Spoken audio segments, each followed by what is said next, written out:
변함이 없으신 우리 하나님, 그런 제목으로 말씀을 준비했는데 하나님께서 성령으로 역사하셔서 큰 은혜로 여러분 가운데 역사해 주시기를 소망합니다. 하나님의 속성 가운데 하나가 하나님의 불변성입니다. 하나님은 변함이 없는 분이다. 그게 이제 하나님이 가진 속성 중에 하나입니다. 여러분, 신앙생활이라고 하는 것은 한마디로 하나님을 알아가는 과정이라고 할 수 있습니다. 하나님이 어떤 분이신지를 알고, 그분이 행하신 일을 알고, 그분의 속성 알고, 그분이 우리에게 베푸신 은혜를 알고, 하나님이 우리에게 베푸신 그 구원의 역사를 이루기 위해서 하나님의 희생, 우리를 위한 독생자를 내주신 하나님의 희생적 사랑을 알고, 그가 제시하는 약속의 말씀을 믿고 받아들임으로 구원을 얻는 것이 신앙생활이고, 또 하나님이 우리를 위해서 준비한 영원한 하나님의 나라의 안식을 누리는 것까지가 구원의 완성이요 목표라고 믿습니다. 아멘. 그래서 바울은 에베소서 3장 18절 19절에 아주 위대한 선언을 하고 있습니다. 같이 한번 읽을까요? 에베소서 3장 18절부터 능히 성도와 함께 지식에 넘치는 그리스도의 사랑을 알고 그 넓이와 깊이와 높이와 깊이를 어떠함을 깨달아 하나님의 모든 충만한 것으로 너희에게 충만케 하시기를 간구하노라. 바울에게 소원이 있다면 예수 그리스도를 주로 믿는 사람들이 하나님이 그리스도를 통해서 베푸신 하나님의 사랑의 높이, 넓이, 깊이를 알고 그 하나님의 풍성하신 사랑에 젖어서 하나님의 사랑을 만끽하며 하나님에게 감사하며 하나님 안에서 행복한 그런 신앙생활을 하기를 소원한다. 좀 하나님을 제대로 알고 높이와 넓이와 깊이를 알고 그분이 어떤 존재인지를 정확히 아는 신적 지식이 필요한데, 오늘은 그 신적 지식 가운데 하나님의 속성, 불변성을 제가 말씀드리려고 하는 거예요. 오늘 본문 말라기 3장 6절은 참으로 은혜로운 말씀입니다. 같이 한번 다시 읽겠습니다. 본문 말라기 3장 8절을 띄워주세요. 나 여호와는 변하지 아니하나니 그러므로 야곱의 자손들아 너희가 소멸되지 아니하느니라. 옛날 성경에는 나 여호와는 변혁지 아니하나니 그렇게 되어 있어요. 하나님은 변화무쌍한 그런 오늘 다르고 내일 다른 그런 변덕쟁이가 아니시고, 하나님은 변함이 없는 분이기에 이스라엘을 사랑하시기로 이스라엘을 선택하셨고 이스라엘에게 복 주시려고 이스라엘을 구원하시려고 선택하셨기에 이스라엘을 멸망시키지 않는다, 이런 말씀입니다.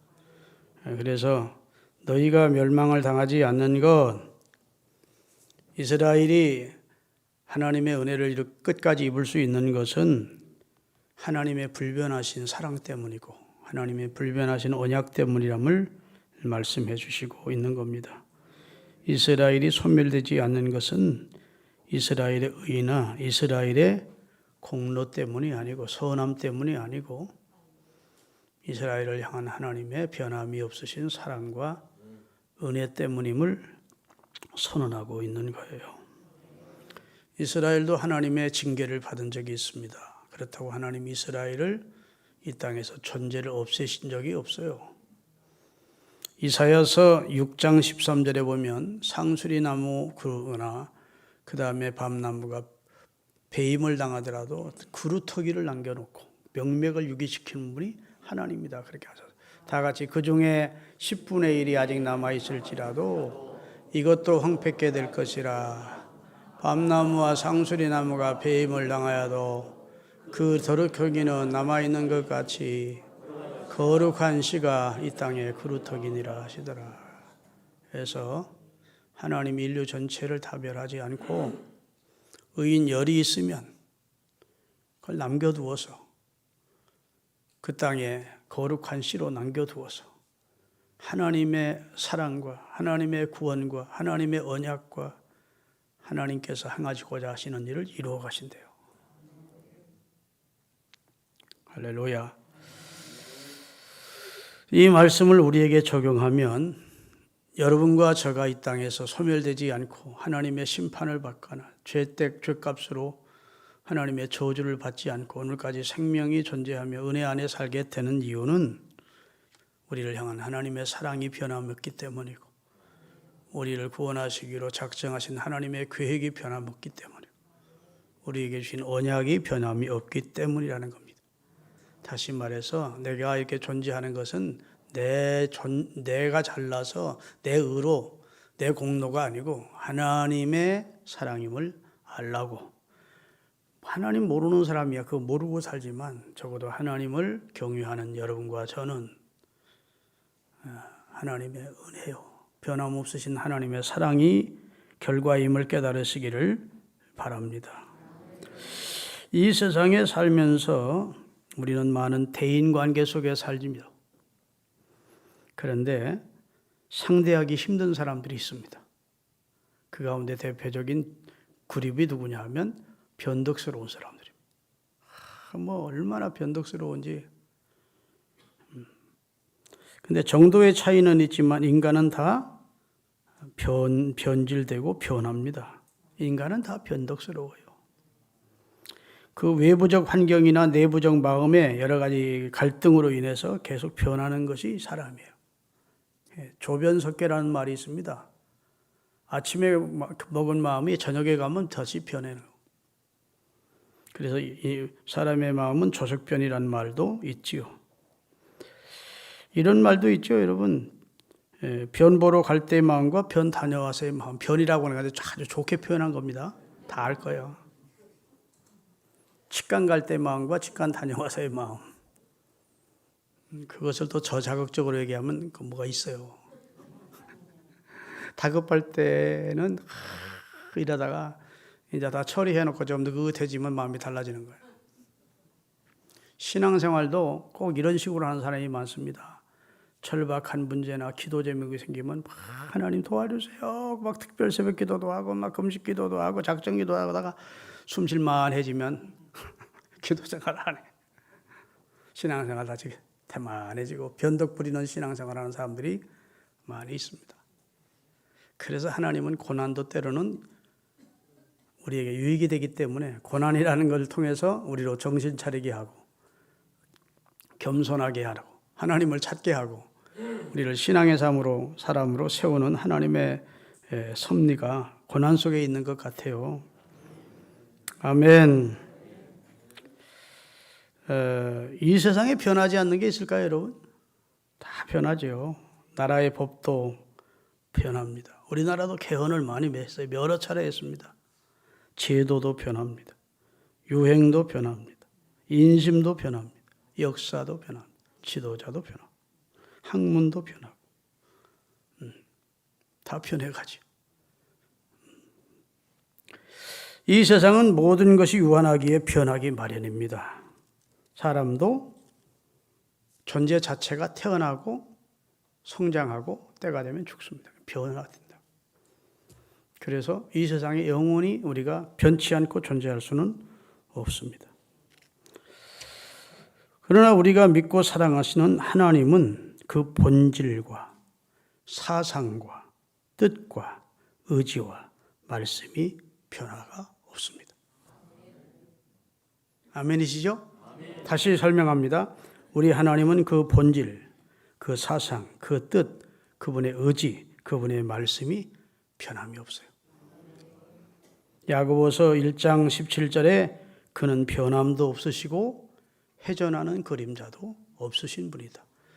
사람처럼 어떤 물질적인 존재라야 태양이 비치는 방향에 따라서 그림자도 회전할 텐데 그런 존재가 아니라 영적인 존재이고 완전하신 자존자이시기 때문에 그는 변함이 없는 분이고 회전하는 그림도 없으시다. 시브리서 13장 8절에 그분은 어제나 오늘이나 영원토록 동일하시다. 그런 존재가 하나님 외에는 없어요. 할렐루야. 성경은 하나님을 미쁘시고 신실하신 하나님이라고 말씀하십니다. 그래서 그분은 일양 미쁘시니 그랬어요. 일양 미쁘시니 그 말은 항상 미쁘시되 항상 진실하시되. 이 미쁘시란 말은 피스토스라고 하는 원어인데 그분은 항상 변함이 없으시대요. 신실하시고 진실하시대요. 할렐루야. 그러기에 우리가 그 하나님을 믿고 의지할 만한 분입니다. 이 말씀이 얼마나 우리에게 위로가 되고 힘이 되는지 몰라요. 하나님이 자꾸 변덕 부리는 분이라면 우리 믿음이 참 너무 흔들리고 힘들 거예요. 그런데 하나님이 변함이 없는 분이라는 분이니까 이 말씀이 우리에게 위안이 되는 것입니다. 할렐루야. 하나님이 자꾸 변덕을 부리시는 분이라면 얼마나 우리가 불안하겠습니까? 그 하나님을 어떻게 신뢰할 수가 있겠습니까? 어제까지는 날 사랑하셨는데 오늘은 날 미워하셔. 어제는 이렇게 말씀해놓고 오늘은 또 다르게 말씀을 하셔. 그런 하나님이라면 우리가 어떻게 그 하나님을 신뢰하고 믿고 따라갈 수가 있겠느냐고요. 그러나 여러분, 하나님은 변하지 않기에 우리를 향한 특별히 그의 사랑이 변함이 없습니다.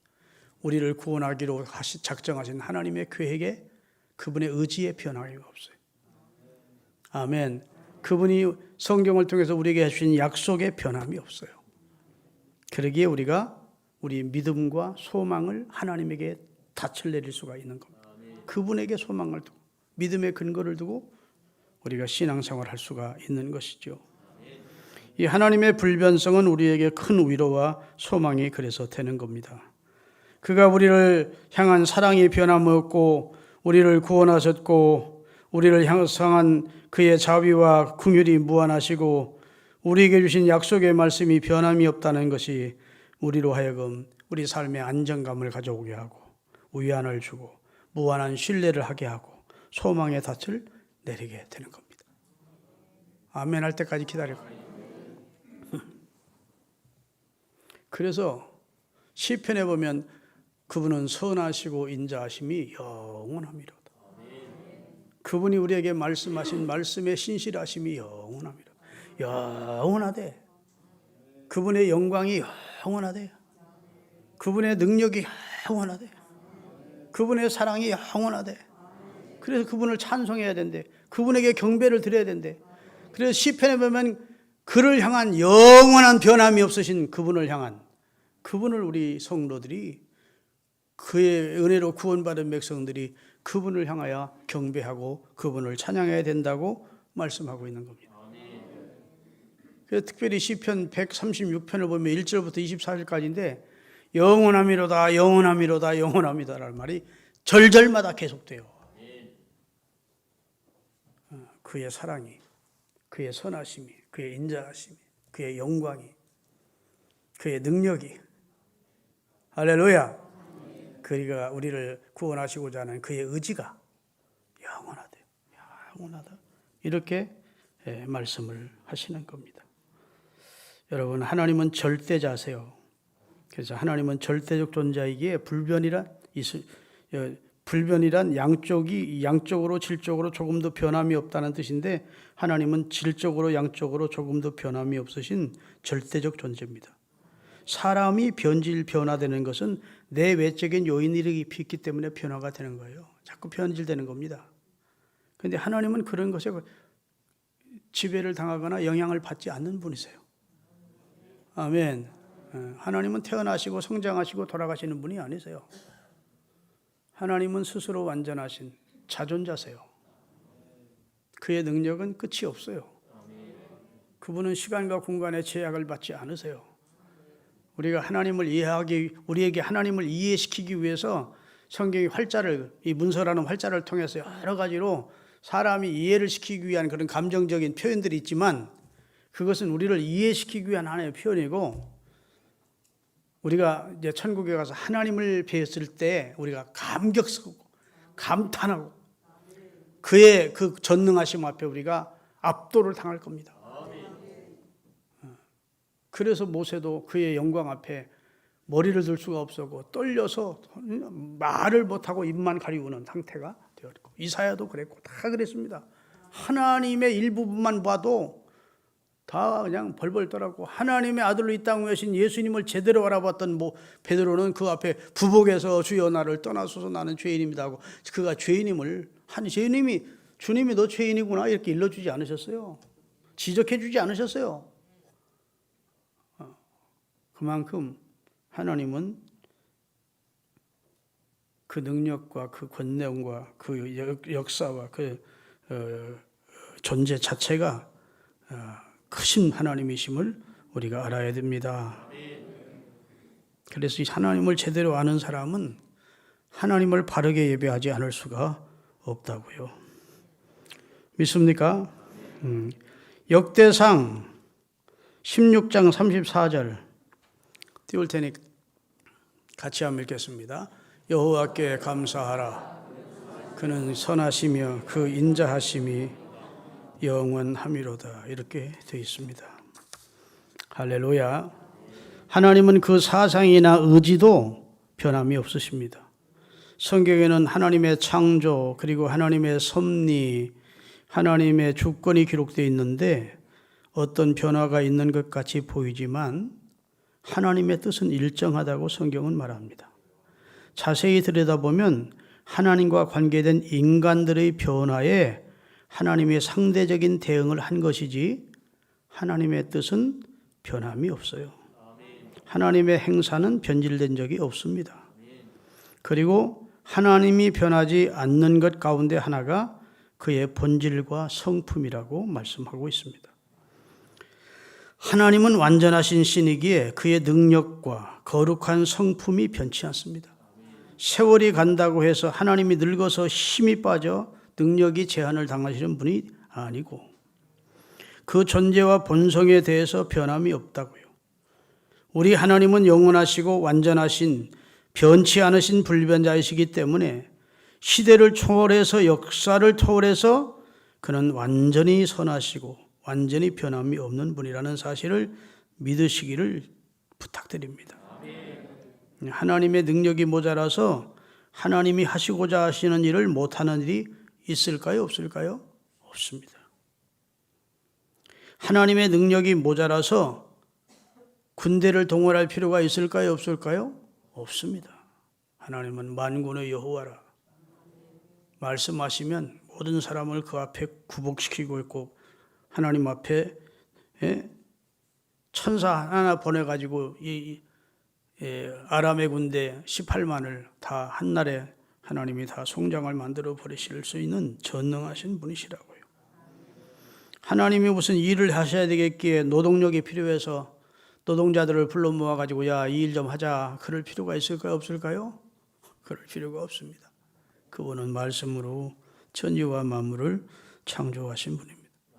하나님이 지혜가 부족해서 서울대에 나온 사람, 하버드대에 나온 사람, 스펙 좋은 사람들을 불러다가 어드바이스를 받기 위해서 참모로 쓸 필요가 있을까요? 없을까요? 없습니다. 하나님과 같은 모사가 없어요. 하나님과 같이 지혜로운 분이 없습니다. 물을 필요가 없어요. 요즘 대통령의 무슨 지지도를 놓고 말들이 많습니다. 근데 사람은 사람 세우다 보면 원치 않는 능력이 좀 모자란 사람도 세워지기도 하고 결점 있는 사람도 세워지기도 하지만 하나님은 그런 걸 할 필요가 없어요. 그분 자체가 완전하신 분이기 때문입니다. 믿습니까? 하나님은 또 그 거룩함과 그 사랑이 변함이 없습니다. 할렐루야.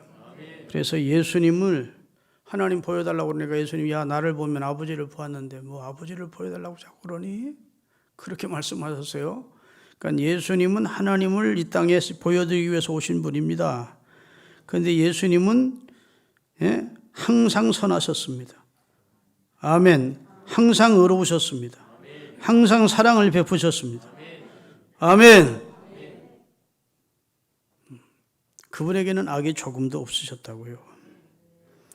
여러분, 우리 하나님께서도 그 사상과 뜻이 또 변함이 없으십니다. 그래서 하나님의 도모는 시편 33편 11절을 한번 띄워주시면 읽겠습니다. 하나님의 도모라는 말이 나오는데 옛날 성경에는 하나님의 계획은 변함이 없으시대요. 그것은 영원히 선다고 말씀하고 있는 것입니다. 여러분, 하나님이 이 세상을 창조하실 때, 이제부터 중요한 내용입니다. 하나님이 이 세상을 창조하실 때 우리 인간에게 주시기를 원했었던 것이 크게 세 가지입니다. 첫째는 영생을 주시기를 원하셔서 사람을 지으셨어요. 두 번째는 번영을 주시기 원하셨습니다. 세 번째는 하나님과 함께 누리는 행복한 삶을 주시기를 원했습니다. 첫째 뭐라고요? 영생. 그래서 하나님이 천지와 만물을 다 조성해 놓고 가장 살기 좋은 환경을 만들어 놓은 날, 마지막 날 사람을 창조하시고 사람에게 영생할 수 있도록 생명과를 곳곳에 심어 놓았습니다. 그 생명과 열매가 맺히게 하다고. 이 생명과를 먹으면 영생하게 될 것이라고 말씀했어요. 그런데 굳이 먹지 말라는 선악과를 사단의 꾀에 봐서 먹음으로 인간이 타락하게 된 것이죠. 하나님이 첫사람 아담을 지어놓고 말씀하신 것이 번영입니다. 땅에 세균하고 번성하고 땅을 다스리고 정복하고 번영을 주시기를 원했어요. 지금도 예수 믿고 말씀에 순종하며 살면요 번영합니다. 축복받아요. 예수 믿고 목사님 나는 이렇게 말씀에 순종했더니 축복받았습니다. 그런 분들 간증 많이 듣습니다. 하나님이 우리에게 주시기를 원하시는 첫 번째는 영생이고 두 번째는 번영이에요. 그 다음에 세 번째는 하나님과 함께 영원히 사는 그런 천국을 주시기를 원했어요. 따로 천국이 필요 없었어요. 영생하는 인간이 죽지 않고 살면 영생하는 거면 생명과를 먹으며 그러면 주님과 함께 에덴에서 영원히 살 수 있었다고. 그런데 인간이 범죄함으로 에덴에서 축출됩니다. 그리고 하나님은 아담과 하와를 범죄케 한 사단을 뱀을 저주하시면서 창세기 3장 15절에 여인의 후손 중에서 내 머리통을 밟을 자를 보내겠다. 그리고 동정 여인의 몸을 통해서 성령으로 잉태시켜 하나님의 아들을 보내신 겁니다. 그리고 예수 그리스도를 주로 믿으면 영생하게 하십니다. 예수 그리스도를 주로 믿으면 번영의 축복을 누리게 하십니다. 예수 그리스도를 주로 믿으면 그를 통해서 천국에서 하나님과 영원히 살게 하십니다. 그럼 하나님의 뜻이 변했습니까? 변하지 않았습니까? 하나님의 의지가 변했어요? 변하지 않았어요? 인간만 범죄하고 변했지 하나님이 인간을 사랑하시고 인간을 구원하시고 영원한 천국에서 하나님과 함께 살기를 원하시는 하나님의 의지와 하나님의 약속과 하나님의 마음은 변하지 않았다고요. 사람에 의해서 사람의 실패 때문에 하나님이 실패하시는 분은 아니에요. 하나님은 그 뜻을 세우시고 그 뜻을 이루어 가시는 분이라고 분명히 말씀을 하셨다고요. 여러분, 성경에 보면 목사님 하나님이 그 뜻이 하나님이 변개시킨 적이 있지 않습니까? 하나님이 불변하다는 것은 성경의 앞뒤가 안 맞는 말인데요. 하나님도 뜻을 돌이키신 적이 있잖아요. 하나님도 후회하신 적이 있잖아요. 이렇게 이야기하는 분들이 있습니다. 근데 이런 표현들은 인간의 입장에서 쉽게 이해하게 하기 위한 따라합시다. 신인, 동형론 그런 표현이라고요. 하나님과 사람은 근본적으로 다르지만 사람과 동일한 감정을 가진 상태로 우리를 이해시키려고 표현을 한 것입니다. 그래서 출애굽기 32장 14절 여호와께서 뜻을 돌이키사 말씀하신 화를 그 백성에게 내리지 아니하시니라. 요나서 3장 10절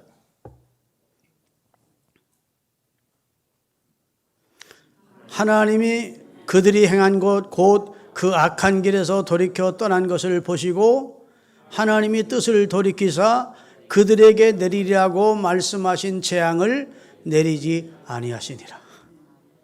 이게 무슨 뜻이냐 하면 하나님이 요나에게 니느웨로 가서 내 말을 전해라. 너희 죄악이 하늘에 이르렀고 40일 후에 이 성을 내가 멸하겠다. 그렇게 전하라는 겁니다.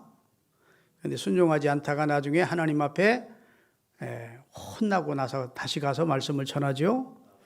하루길 전했는데 3일길 하나님이 역사해 주셔서 왕에서부터 모든 백성들이 제 가운데서 하나님 앞에 베옷을 입고 회개하는 역사가 나타났습니다.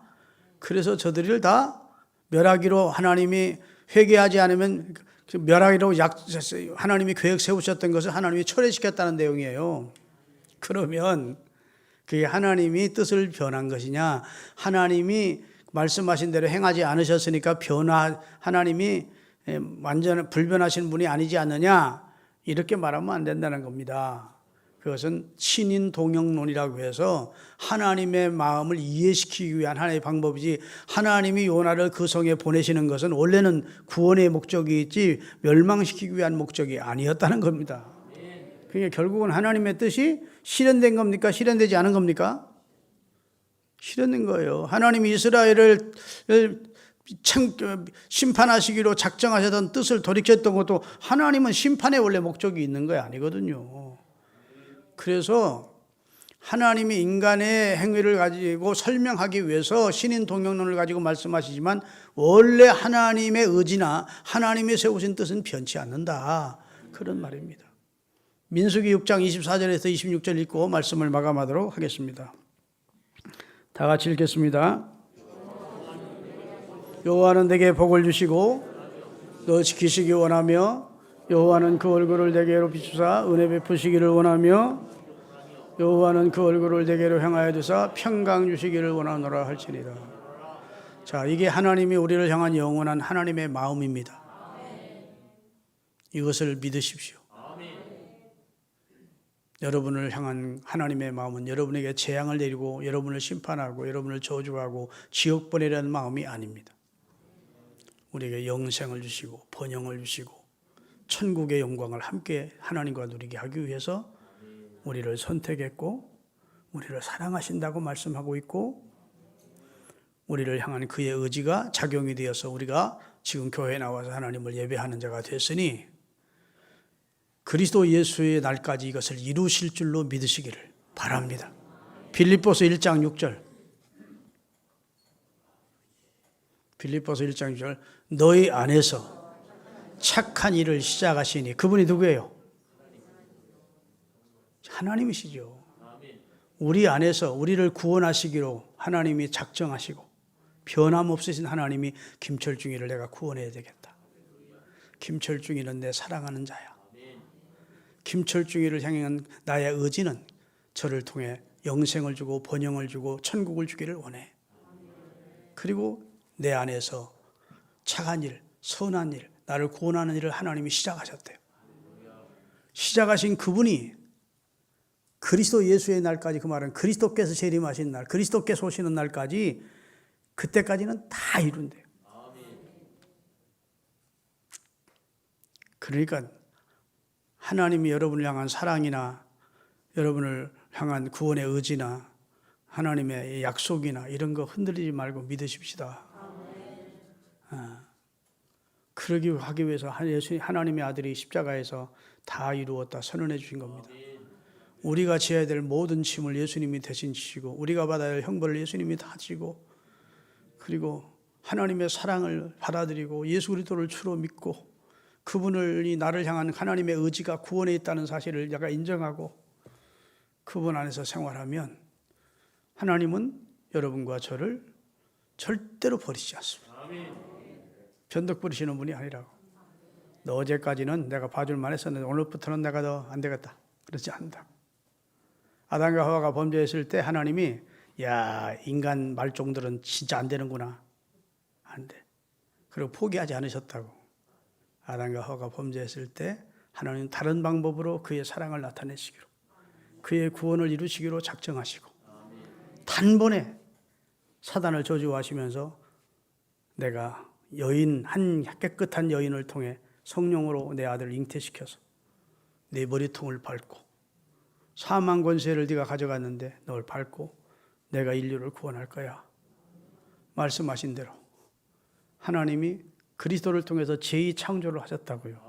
제1창조는 천지를 창조하는 것이었다면 제2창조는 당신의 아들을 통해서 다시 타락한 인류를 구원하시기 위해서. 다 구원받는 게 아니에요. 구원을 주시기로 작정된 사람들과 다 믿게 하소서. 하나님의 사랑과 하나님의 약속과 하나님의 나를 향한 그런 하나님 구원의 의지를 믿고 믿음으로 받아들인 사람을 구원하시는 줄로 믿으시기를 주님의 이름으로 축원합니다. 성경 한 군데만 더 읽겠습니다. 민수기 23장 19절 다 같이 하나님은 사람이 아니시니 거짓말을 않으시고 인생이 아니시니 말씀해놓고 후회하시는 법이 없다. 어찌 그 말씀하신 바를 행하지 않으시며 하신 말씀을 실행하지 아니하시랴. 다른 거 다 잊어버려도 우리 안에서 나를 구원하시기 위하여 귀한 일을 시작하신 하나님이 결국 나를 구원하시는 일을 완성시키실 것을 믿으십시오. 그래야 하나님은 전능하신 분이에요. 우리 최성교 장로님을 구원하시기로 하나님이 작정을 하셨는데 최성교 장로님이 결국 구원을 못 받았어. 그러면 누가 실패한 겁니까? 하나님이 실패한 거예요. 하나님은 실패자가 아니란 말이에요. 구원은 우리에게서 난 것이 아니고 하나님의 선물인데 선택도 하나님이, 소명도 하나님, 부르심도 하나님, 그 다음에 믿게 하신 이도 하나님, 의롭다 하신 이도 하나님. 아멘. 그리고 성화시켜져 가신 이도 하나님인데 나를 향해서 나 김철중이를 구원하시기로 하나님이 작정했으면 내가 결국은 천국 들어가야지. 내가 천국 못 가면 하나님이 나를 향한 계획이 실패하는 거예요. 그럼 하나님도 완전자가 아니에요. 하나님 계획해 놓고 그걸 못 이루시니까 그럴 수는 없다는 겁니다. 믿으십니까? 그러게 하나님의 사랑을 믿으세요. 하나님의 약속을 믿으세요. 여러분을 구원하실 하나님을 신뢰하시고 그 약속 붙들고 믿음 생활하면 힘이 납니다. 하나님의 속성 중에 우리 하나님의 나를 향한 사랑의 불변하심을 믿으십시다. 나를 사랑하시 날 사랑하심 날 사랑하심 어디에?